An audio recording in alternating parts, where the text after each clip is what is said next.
Welcome back to our YouTube channel. In this video, we'll provide you with a full guide on how to view where you spend your roaming data in Telegram. If you often use Telegram while traveling and want to understand your roaming data usage, this guide is for you. Let's get started. Step 1. Open the Telegram app on your device.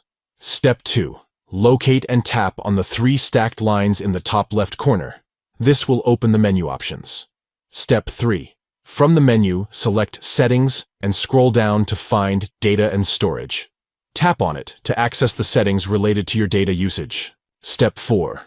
Within the Data and Storage settings, tap on Data Usage. This will provide an overview of your data usage.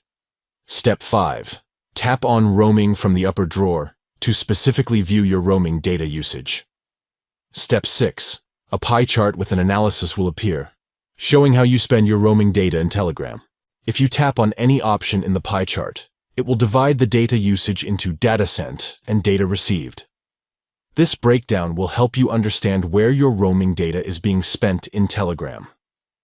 By following these simple steps, you can easily view where you spend your roaming data in Telegram and gain insights into your data usage patterns while traveling.